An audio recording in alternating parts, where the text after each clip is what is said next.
ঈদেও হত্যাযজ্ঞ থামেনি গাজায়। ফিলিস্তিনিদের ঈদ উপহার দেওয়ার আকাঙ্ক্ষা কিভাবে সম্ভব করল বাংলাদেশিরা? চেনাব নদীতে ভারতের সেতু উদ্বোধনে অস্বস্তি কেন বৈরী প্রতিবেশীর? উড়িয়ে দিতে চায় কেন পাকিস্তান? অবৈধ অভিবাসী ধরপাকড় ঘিরে সংঘর্ষ ভাঙচুরে তাণ্ডব, নামছে ন্যাশনাল গার্ড। কাজে আসবে কি ট্রাম্পের কৌশল? আসসালামু আলাইকুম, দেখছিলেন Bangla vision world news headline. এবারে বিস্তারিত। যুগ যুগ ধরে নিপীড়িত ফিলিস্তিনিদের প্রতি বরাবরই সহমর্মী বাংলাদেশের মানুষ। এরই অংশ হিসেবে সাধারণ মানুষের সহায়তা নিয়ে যুদ্ধ বিধ্বস্ত গাজায় পশু কোরবানি ও মাংস বিতরণ করেছে বাংলাদেশের অলাভজনক সংস্থা হাফিজি চ্যারিটেবল সোসাইটি। স্থানীয় স্বেচ্ছাসেবকদের সহায়তায় গাজা ছাড়াও মিশরে শরণার্থী শিবিরে কোরবানির মাংসের পাশাপাশি ঈদ উপহার সামগ্রী পৌঁছে দেওয়া হয়েছে। সব মিলিয়ে 10,000 ফিলিস্তিনি পরিবারকে এই সহায়তা দেওয়ার কথা জানিয়েছে সংস্থাটি। বিস্তারিত ডেস্ক রিপোর্টে। অভুক্ত গাজায় বাংলাদেশের মানুষের অর্থায়নে হয়েছে পশু কোরবানি। ঘরে ঘরে পৌঁছেছে কোরবানির মাংস ও ঈদ উপহার, যা পেয়ে আনন্দিত মজলুম গাজাবাসী। শুকরান হাফিজ, زي ما فرحتونا শুকরান হাফিজ আল কিসওয়া। বিশ্বজুড়ে যখন মুসলমানদের সর্ববৃহৎ ধর্মীয় উৎসব পবিত্র ঈদ উল আজহা চলছে, তখন ঘরে ঘরে চলছে কোরবানির মাংস খাওয়ার ধুম। ঠিক তখনও প্রতি মুহূর্তে শত্রুর বোমা আর পেটের ক্ষুধা তাড়িয়ে বেড়াচ্ছে ফিলিস্তিনের গাজার মুসলমানদের। তাই ঈদ উল আজহায় যুদ্ধ বিধ্বস্ত গাজাবাসীর জন্য এই কোরবানির আয়োজন করেছে বাংলাদেশের অলাভজনক সংস্থা হাফিজি চ্যারিটেবল সোসাইটি। সংস্থাটি জানিয়েছে, বাংলাদেশের মানুষের দেওয়া টাকায় গাজার ভেতরে ও মিশরের শরণার্থী শিবিরে উট, গরু, দুম্বা সহ 17টি পশু কোরবানি করে অন্তত 10,000 ফিলিস্তিনি পরিবারের কাছে মাংস ও নানা রকম ঈদ উপহার সামগ্রী পৌঁছে দিয়েছে তারা। দেয়া হয়েছে রান্নার মশলাও। এসব কাজে সরাসরি ফিলিস্তিনি স্বেচ্ছাসেবকদের বিভিন্ন দল তাদের সহায়তা করেছে। তো গাজার এই ধ্বংসস্তূপের মাঝে আমরা আসলে খুব খোঁজাখুঁজি করার পরেও আমরা কোনো ধরনের উট, গরু কিছু পাইনি। শুধুমাত্র আমরা 10টা খাসি, 2টা দুম্বা পেয়েছি। এবং আমাদের ওখানে প্রায় 39 জনের একটা টিম আছে যারা গাজারই বাসিন্দা। তারা আমাদের হয়ে ওখানে কাজ করেন। তারা আমাদের হাফিজি চ্যারিটেবল সোসাইটি অফ বাংলাদেশের কর্মী হিসেবে কাজ করেন। আপনারা আগেও জানেন যে আমাদের কয়েকজন ভাই ওখানে শহীদ হয়েছে। আস্তে আস্তে আমাদের টিম বড় হচ্ছে। তো 39 জন বিভিন্ন পয়েন্টে যোগাযোগ করে এই পশুগুলো ক্রয় করা সক্ষম হয়েছে। কোরবানির মাংস, ঈদ উপহার সামগ্রীর সাথে পোশাক, খেলনা সহ বিভিন্ন উপহার পেয়ে খুশি গাজার শিশু কিশোররা। শুকরান আলা কুল হাদ সাআদনা কুল ওয়াহিদ قدر يجيب لنا أواعي শুকরান। দেশ ও বিদেশে থাকা বাংলাদেশে অনেক বিত্তবানের পাঠানো অর্থ এবং স্থানীয় স্বেচ্ছাসেবকদের সহায়তায় এ ব্যবস্থা হয়েছে বলে জানান উদ্যোক্তারা। দিলাম আমাদের ওয়েবসাইট, পেমেন্ট গেটওয়ের মাধ্যমে, বিকাশ, নগদ, রকেট ব্যাংকের মাধ্যমে আমরা স্বাভাবিক সাধারণ জনগণের কাছ থেকেই কোরবানি বাবদ না, পশু ক্রয় বাবদ, ফিলিস্তিনে পশু ক্রয় বাবদ আমরা টাকা উঠাই। এবং আলহামদুলিল্লাহ বিভিন্ন জন বিভিন্নভাবে সহযোগিতা করেন। মূলত আসলে বিশ্বস্ত গণমাধ্যম তারা পায় না। তো বিশ্বস্ত মাধ্যম যখন পায়, আমাদের বাঙালিদের মন আলহামদুলিল্লাহ অনেক বড়, তারা দেওয়ার চেষ্টা করে। হাজার কিলোমিটার দূরের বাংলাদেশের মুসলমানদের পক্ষ থেকে এই সমর্মিতা পেয়ে কৃতজ্ঞ গাজাবাসী।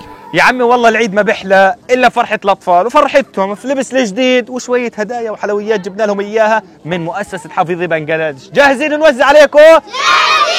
يلا يا شباب مع بعض. যুদ্ধাবস্থার শুরু থেকেই গাজায় বাংলাদেশের মানুষের অর্থায়নে নানান ত্রাণ সামগ্রী পৌঁছে দিচ্ছে হাফিজি চ্যারিটেবল সোসাইটি সহ বেশ কয়েকটি বাংলাদেশি সংস্থা। মানুষের সহযোগিতা অব্যাহত থাকলে গাজাবাসীর সংকট কাটিয়ে ওঠা পর্যন্ত সেবা চালু রাখার আশাবাদ জানাচ্ছে সংস্থাগুলো। ইফাত জাহান, বাংলা ভিশন, ঢাকা। এদিকে ঈদের দ্বিতীয় দিন ফিলিস্তিনের গাজায় হামলা চালিয়ে অন্তত 21 ফিলিস্তিনিকে হত্যা করেছে ইসরায়েলি বাহিনী।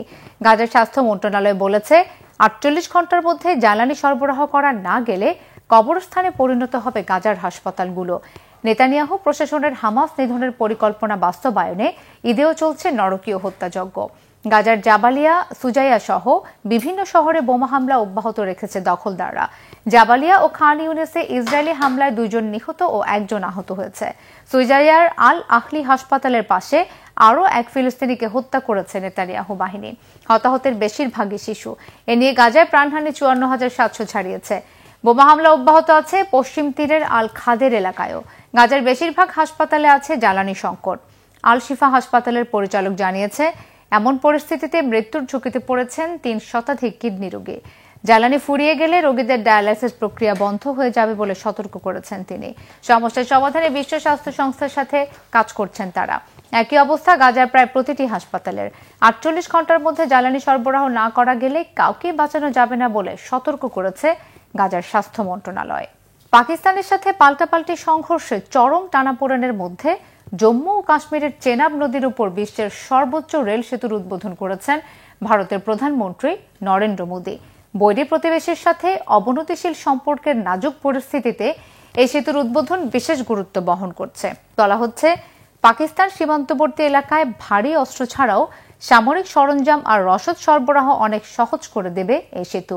চেনাব নদীর পানি বন্টন নিয়ে ভারতের সাথে সম্পর্ক তলানিতে পৌঁছানোয় এই সেতুর অস্তিত্ব ভালোভাবে নেবে কি পাকিস্তান? 8 মাত্রার ভূমিকম্প সহনীয় হলেও হামলার আশঙ্কা থেকে মুক্ত থাকতে পারবে কি ভারতের গর্বের এই সেতু? বিস্তারিত মীর ফজলে রাব্বি ডেস্ক রিপোর্টে। এভাবেই নিজ হাতে পতাকা নেড়ে হয়তো ভারতীয়দের শ্রেষ্ঠত্বের বার্তা দিচ্ছিলেন দেশটির প্রধানমন্ত্রী নরেন্দ্র মোদী। 6 জুন ভারত নিয়ন্ত্রিত জম্মু ও কাশ্মীরের জন্য একটি ঐতিহাসিক দিন, কেননা এই দিনেই উদ্বোধন করা হল চেনাব নদীর ওপর নির্মিত বিশ্বের সবচেয়ে উঁচু রেলওয়ে সেতুর। এই সেতুটি উধমপুর শ্রীনগর বারামুল্লা রেল সংযোগ প্রকল্পের অংশ, যার মাধ্যমে কাশ্মীরের সঙ্গে ভারতের অন্যান্য অংশের সারা বছরের রেল যোগাযোগ স্থাপন করা হচ্ছে। প্রায় 43,000 কোটি টাকার এই প্রকল্পে তৈরি হচ্ছে 272 কিলোমিটার দীর্ঘ রেল লাইন, যেখানে রয়েছে 36টি টানেল এবং 943টি সেতু। 359 মিটার উচ্চতায় অবস্থিত চেনাব রেল সেতুটি ছাড়িয়ে গেছে আইফেল টাওয়ারকেও। ফলে নিঃসন্দেহে এটি ভারতের জন্য প্রকৌশলগতভাবে একটি বিশ্বমানের অর্জন। সেতুটি এমনভাবে নির্মিত হয়েছে যাতে হিমালয় অঞ্চলেও এটি শতাধিক বছর টিকে থাকতে পারে। এই সেতু শুধু যোগাযোগ ব্যবস্থাকেই উন্নত করবে এমন নয়, বরং এটি জম্মু ও কাশ্মীর অঞ্চলে পর্যটন, পণ্য পরিবহন ও সামগ্রিক অর্থনৈতিক উন্নয়নে বড় ভূমিকা রাখবে বলে আশা করা হচ্ছে। তবে এই রেল সেতু শুধু প্রকৌশল কৃতিত্বের জন্য নয়, এর ভূ রাজনৈতিক গুরুত্ব এবং পাকিস্তানের সাথে দ্বন্দ্বের প্রেক্ষাপটেও বিশেষভাবে আলোচিত হচ্ছে। সেতুটি এমন একটি এলাকায় তৈরি করা হয়েছে যেটি পাকিস্তান আন্তর্জাতিকভাবে বিরোধপূর্ণ দাবি করে আসছে। 1315 মিটার লম্বা এই সেতুটি তীব্র গতির বাতাস ও 8 মাত্রার ভূমিকম্প সহ্য করার ক্ষমতা রাখে। সেতুটিকে বোমা বা ক্ষেপণাস্ত্র হামলা প্রতিরোধে সক্ষম করে তৈরি করা হয়েছে। এই সেতু জম্মু অঞ্চল থেকে উপত্যকা এবং উত্তরাঞ্চলের উচ্চ নিরাপত্তা অঞ্চলের মধ্যে নিরবিচ্ছিন্ন রেল যোগাযোগ নিশ্চিত করবে। ফলে এটি সীমান্তবর্তী অঞ্চলগুলোতে সেনা, অস্ত্র এবং রসদের দ্রুত পরিবহনের সুযোগ তৈরি করতে পারবে।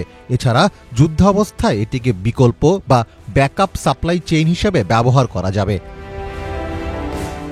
চেনাব নদী নিয়ে ভারত ও পাকিস্তানের দ্বন্দ্ব মূলত পানি বন্টন ও সিন্ধু পানি চুক্তিকে ঘিরে।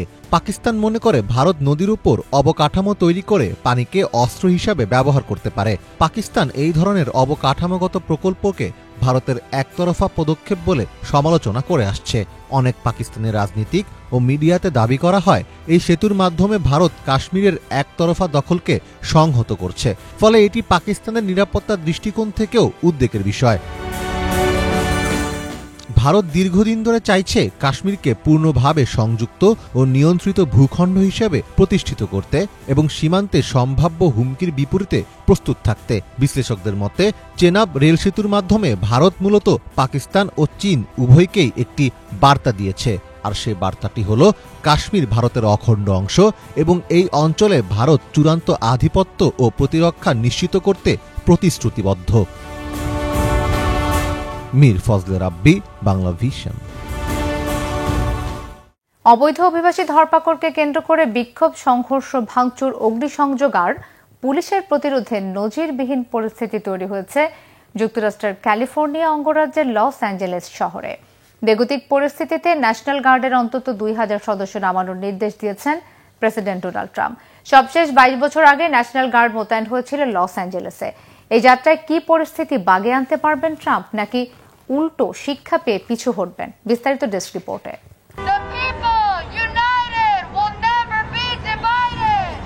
যুক্তরাষ্ট্রের লস এঞ্জেলেসে ইমিগ্রেশন ও কাস্টমস এনফোর্সমেন্ট আইসি কর্তৃক সম্প্রতি চালানো রেইডের বিরুদ্ধে বিক্ষোভে উত্তাল হয়ে উঠেছে শহরটি। গত 6 জুন আইসি বেশ কয়েকজনকে গ্রেপ্তার করার পরপরই বিক্ষোভ শুরু হয়। পরবর্তীতে 7 জুন লস এঞ্জেলেসের পারামাউন্ট এলাকায় প্রায় 100 জন বিক্ষোভকারী মুখোমুখি হন ফেডারেল কর্মকর্তাদের সঙ্গে। এ সময় বিক্ষোভকারীরা মুখে মাস্ক পরে মেক্সিকান পতাকা প্রদর্শন করেন। এদিকে বিক্ষোভ বাড়তে থাকায় প্রায় 2000 ন্যাশনাল গার্ড সদস্য মোতায়েন করার নির্দেশ দিয়েছেন মার্কিন president Donald Trump. White house জানায়, ক্যালিফোর্নিয়ার ডেমোক্রেটিক নেতৃত্ব পরিস্থিতি নিয়ন্ত্রণে ব্যর্থ হওয়ায় এই পদক্ষেপ নেওয়া হয়েছে। গত 6 জুন লস এঞ্জেলেসে ফেডারেল ইমিগ্রেশন ও কাস্টমস এনফোর্সমেন্ট আইসি এজেন্টরা বিভিন্ন স্থানে অভিযান চালিয়ে কমপক্ষে 44 জনকে আটক করে। এই পদক্ষেপের প্রতিবাদে রাস্তায় নেমে আসে সেখানকার স্থানীয় জনগণ। ফলে পরবর্তীতে এক সহিংস সংঘর্ষের সৃষ্টি হয়। এদিকে প্রেসিডেন্ট ডোনাল্ড ট্রাম্প তার ট্রুথ সোশ্যাল প্ল্যাটফর্মে বলেছেন, যদি গভর্নর গ্যাভিন নিউসকাম ও লস এঞ্জেলেসের মেয়র ক্যারেন বাস তাদের দায়িত্ব পালন করতে ব্যর্থ হন, তাহলে ফেডারেল সরকার পরিস্থিতির সমাধান করবে। 7 জুন লস এঞ্জেলেসে অভিবাসন নীতি বিরোধী বিক্ষোভের সময় আইন শৃঙ্খলা বাহিনীর দিকে ককটেল ছোড়ে বিক্ষোভকারীরা। পাশাপাশি প্রতিবাদকারীরা অনবরত কংক্রিটের টুকরাও ছুড়ে মারেন। এদিন রাস্তা অবরোধ করে রাখেন তারা। রাস্তার মাঝে আগুনে পুড়তে দেখা গেছে যানবাহনও। অপরদিকে রাইফেল সহ মাঠে থাকতে দেখা যায় আইন শৃঙ্খলা বাহিনীকে। বিক্ষোভকারীদের সাথে সিআইইউ ক্যালিফোর্নিয়ার সভাপতি ডেভিড হুয়ের্তাও ছিলেন। পরে তাকে গ্রেপ্তার করে আইন শৃঙ্খলা বাহিনীর সদস্যরা। এই ঘটনার পর তীব্র প্রতিবাদ জানান ডেমোক্র্যাট নেতারা। মার্কিন প্রেসিডেন্ট ডোনাল্ড ট্রাম্পের মতে, স্থানীয় নেতারা শৃঙ্খলা বজায় রাখতে ব্যর্থ হয়েছেন, ফলে ফেডারেলের হস্তক্ষেপ প্রয়োজন হয়েছে। তবে বিক্ষোভে অংশগ্রহণকারীরা অভিবাসীদের অধিকার ও আইনের প্রতি শ্রদ্ধার আহ্বান জানিয়ে শান্তিপূর্ণ প্রতিবাদ চালিয়ে যাওয়ার আহ্বান জানিয়েছেন। যদিও পরিস্থিতি বেশ উত্তপ্ত হয়ে ওঠায় আইন শৃঙ্খলা বাহিনী তাদের কঠোর অভিযান অব্যাহত রাখে। লস এঞ্জেলেসের অধিকাংশ জনগণ লাতিনো ও বিদেশি নাগরিক হওয়ায় ট্রাম্প প্রশাসনের অভিবাসন নীতি ও ক্যালিফোর্নিয়ার ডেমোক্রেটিক নেতৃত্বকে ঘিরে বর্তমানে চরম উত্তেজনা বৃদ্ধি পেয়েছে। এদিকে প্রেসিডেন্ট হিসেবে নির্বাচিত হয়ে ক্ষমতায় আসার পর অভিবাসন আইন কঠোরভাবে প্রয়োগ করার প্রতিশ্রুতি দিয়েছেন মার্কিন প্রেসিডেন্ট ডোনাল্ড ট্রাম্প। ফলে চলমান এই পরিস্থিতিতে যুক্তরাষ্ট্রে অভিবাসন নীতি ও নাগরিক অধিকার নিয়ে তীব্র রাজনৈতিক বিতর্ক চলছে। ইফাত জাহান, বাংলাভিশন। এদিকে যৌন হয়রানির অপরাধে অভিযুক্ত এপস্টাইনের সাথে সম্পর্ক রাখায় ধনকুবের ইলন মাস্কের সাথে সব সম্পর্ক শেষ করে দিয়েছেন মার্কিন প্রেসিডেন্ট ডোনাল্ড ট্রাম্প, জানিয়েছেন যুক্তরাষ্ট্রের এক সংবাদ মাধ্যমকে। শনিবার এক সাক্ষাৎকারে ট্রাম্প বলেন, প্রেসিডেন্ট অফিসের প্রতি অসম্মান দেখিয়েছেন মাস্ক, এই জন্য মাস্কের সাথে এই সম্পর্কের পুনরুদ্ধার তিনি করতে চান না। মাস্ককে হুঁশিয়ারি দিয়ে তিনি আরো বলেন, এরকম আচরণের জন্য অত্যন্ত ভয়াবহ পরিণতির শিকার হতে হবে ইলন মাস্ককে। ট্রাম্প প্রশাসনের বিগ বিউটিফুল কর ও ব্যয় বিল নিয়ে প্রকাশ্য সমালোচনার জেরে এই দুই প্রভাবশালী ব্যক্তির মধ্যে দ্বন্দ্বের সৃষ্টি হয়েছে। গত বৃহস্পতিবার ট্রাম্প সাংবাদিকদের কাছে মাস্কের আচরণে হতাশা প্রকাশ করেন এবং ইলন মাস্ককে মানসিকভাবে ভারসাম্যহীন বলেও মন্তব্য করেন। এর জবাবে মাস্ক বলেন, তার আর্থিক সহায়তা ছাড়া মার্কিন নির্বাচনে হেরে যেতেন ডোনাল্ড ট্রাম্প। এর একদিন পর গত শুক্রবার দ্য আমেরিকা পার্টি নামে সম্ভাব্য একটি নতুন রাজনৈতিক দলের নাম সামাজিক মাধ্যমে প্রকাশ করেন ইলন মাস্ক। কাবা শরীফ তাওয়াফ আর প্রতীকী শয়তানকে শেষবারের মতো পাথর ছুঁড়ে হজের সার্বিক আনুষ্ঠানিকতা শেষ করেছেন 15 লক্ষাধিক হাজি। হজের সার্বিক আনুষ্ঠানিকতার অংশ হিসেবে 10 থেকে 12 জিলহজ কয়েক দফায় এই রীতি পালন করা হয়। পাথর মারার এই আনুষ্ঠানিকতা পালন করা হয় কেন, কি এর পেছনে ইতিহাস, বিস্তারিত ইমরান মাহমুদের ডেস্ক রিপোর্টে। বিশ্বের নানান প্রান্ত থেকে ধর্মপ্রাণ মুসলিমরা মক্কায় জড়ো হয়েছেন হজ পালনের জন্য। তাওয়াফ, আরাফায় অবস্থান করা, কোরবানি করা সহ হজের নানান আনুষ্ঠানিকতা চলছে বেশ কিছুদিন ধরেই। তবে হজের একটি অন্যরকম আনুষ্ঠানিকতা হচ্ছে শয়তানকে প্রতীকী পাথর নিক্ষেপ, যাকে বলা হয় রামি আল জামারাত। কখনো কি ভেবে দেখেছেন কি কারণে এই আনুষ্ঠানিকতা, এর পেছনের ইতিহাসই বা কি? এই রামি বা পাথর নিক্ষেপের আনুষ্ঠানিকতাটি সম্পন্ন হয় মূলত জিলহজ মাসের 10 তারিখ থেকে শুরু করে 11 ও 12 তারিখ পর্যন্ত। তবে কেউ চাইলে 13 তারিখও কাজটি করতে পারেন। 10ম জিলহজের দিনে একমাত্র জামারাতুল আকাবা বা বড় জামারায় 7টি পাথর নিক্ষেপ করা হয়। এরপর 11 ও 12 জিলহজ 3টি জামারাতেই যথাক্রমে 7টি করে পাথর ছোড়া হয়। ইসলামী ইতিহাস অনুযায়ী যখন হজরত ইব্রাহিম আলাইহিসসালাম আল্লাহর আদেশে তার পুত্র হজরত ইসমাইল আলাইহিসসালামকে কোরবানি দিতে যাচ্ছিলেন, তখন শয়তান তাকে নিরুৎসাহিত করতে 3 বার পথরোধ করে। প্রতিবারই ইব্রাহিম আলাইহিসসালাম শয়তানের দিকে পাথর নিক্ষেপ করেন এবং আল্লাহর আদেশ পালনে দৃঢ় প্রত্যয় দেখান। এই ঘটনাটি স্থান পায় প্রখ্যাত হাদিস সংকলন মুসনাদে আহমদ ও সুনানে নাসাইতে। পবিত্র কোরআনে বলা হয়েছে, যখন তার প্রতিপালক ইব্রাহিমকে কয়েকটি বিষয়ে পরীক্ষা করেছিলেন এবং সে সেগুলো পূর্ণ করেছিল। এখানে ইব্রাহিম আলাইহিসসালামের পরীক্ষাগুলোর মধ্যে অন্যতম ছিল এই কুরবানি ও শয়তানের প্রলোভনের বিরুদ্ধে তার অবস্থান। রাসূলুল্লাহ সাল্লাল্লাহু আলাইহি ওয়াসাল্লামের জীবদ্দশায়ও সাহাবায়ে কেরামরা এই পাথর নিক্ষেপের আনুষ্ঠানিকতাটি পালন করতেন। ইসলামের অন্যতম সঠিক ও নির্ভুল হাদিস সংকলন সহিহ মুসলিমে বলা আছে, তোমরা পাথর ছুঁড়বে এমনভাবে যেমন রাসূল সাল্লাল্লাহু আলাইহি ওয়াসাল্লাম ছুঁড়েছেন। মুসলিমদের বিশ্বাস মতে এই রামি আল জামারাত শুধু শয়তানের বিরুদ্ধে এক প্রতীকী যুদ্ধই নয়, বরং মুমিনদের আত্মার ভেতরে লুকিয়ে থাকা অহংকার, লোভ, হিংসা, কুপ্রবৃত্তি এসবের বিরুদ্ধে সংগ্রামেরও বহিঃপ্রকাশ। এই আনুষ্ঠানিকতা পালনের সময় একজন মুসলমানের যেমন অনুভূতি হয়, আমারও তেমনই হচ্ছে। আমি একটি বার্তা পৌঁছে দিতে চাই। একজন মানুষকে নিজের ভেতরে শয়তানকে দূর করতে হবে, তার সব খারাপ অভ্যাস ও পাপ থেকে মুক্ত হতে হবে এবং একটি নতুন জীবন শুরু করতে হবে। এটাই এই পাথর মারার মূল উদ্দেশ্য। আমি সর্বশক্তিমান আল্লাহর দরবারে দোয়া করি, তিনি যেন এই পবিত্র দিনগুলোতে ইসলামী উম্মার জন্য আবার ফিরিয়ে আনেন বরকত, কল্যাণ ও সমৃদ্ধি নিয়ে। তিনি যেন তার প্রিয় অতিথিদের হজ কবুল করেন। এটি যেন হয় একটি মকবুল হজ, গুনাহ মাফের কারণ এবং পুরস্কার প্রাপ্ত একটি আমল। ইসলামী চিন্তাবিদ ও আলেমগণ ব্যাখ্যা করেন, শয়তানকে পাথর নিক্ষেপ শুধু ঐতিহাসিক স্মরণ নয়, এটি একটি চিরন্তন বার্তা দেয় যে প্রতিটি যুগে মুসলমানদের জীবনে শয়তান নানা রূপে ফিরে আসে, কখনো ক্ষমতার লোভ, কখনো সম্পদের মোহ, কখনো অহংকারের মিথ্যা আশ্রয়ে। আর এই আনুষ্ঠানিকতার মাধ্যমে মুসলিমরা আল্লাহর প্রতি আনুগত্য ও শয়তানের বিরুদ্ধে অবস্থান নেয়ার অঙ্গীকার পুনর্ব্যক্ত করেন। ইমরান মাহমুদ, বাংলাভিশন। কলম্বিয়ায় আসন্ন প্রেসিডেন্ট নির্বাচনে জনপ্রিয়তায় এগিয়ে থাকা মিগুয়েল ইউরিব তারুবের মাথায় ও পায়ে গুলি করা হয়েছে। তার অবস্থা আশঙ্কাজনক আর ঘটনাস্থল থেকে এক কিশোরকে আটক করা হয়েছে। শনিবার রাজধানী বোগোটার পার্কে পথসভায় হ্যান্ড মাইকে বক্তব্য দেওয়ার 39 বছর বয়সী সিনেটর মিগুয়েল ইউরিবকে পেছন থেকে গুলি করা হয়। তার অবস্থা গুরুতর উল্লেখ করে দলীয় নেতাকর্মীদের প্রার্থনা করতে বলেছেন তার স্ত্রী। হাসপাতাল কর্তৃপক্ষ জানিয়েছে, তার হাঁটুতে একটি আর মাথায় 2টি গুলি করা হয়েছে। জরুরি বৈঠক থেকে একে গণতন্ত্রের উপর হামলা বলেছেন প্রেসিডেন্ট গুস্তাভো পেট্রো। দোষীদের দৃষ্টান্তমূলক শাস্তির আশ্বাস দিয়েছেন তিনি। সামাজিক মাধ্যমে তীব্র নিন্দা জানিয়ে শোক সন্তপ্ত পরিবারের প্রতি সমবেদনা জানিয়েছেন মার্কিন পররাষ্ট্রমন্ত্রী মার্কো রুবিও। 2026 সালের 31 মে অনুষ্ঠেয় প্রেসিডেন্ট নির্বাচনের প্রতিদ্বন্দ্বিতার ঘোষণা দিয়ে গত বছরের নভেম্বরে প্রার্থিতা ঘোষণা করেছিলেন রক্ষণশীল ডেমোক্রেটিক সেন্টার পার্টির এই নেতা। আগামী বছরের 1 জানুয়ারি থেকে নির্বাচনের আনুষ্ঠানিক প্রচার অভিযান শুরু হবে। 1991 সালে মাদক চোরা কারবারির হাত থেকে উদ্ধারের অভিযানে গুলিতে নিহত হয়েছিলেন তার মা, সাংবাদিক ডায়াতা তারবে। এই ছিল আজকের মতো, সাথে থাকার ধন্যবাদ সবাইকে।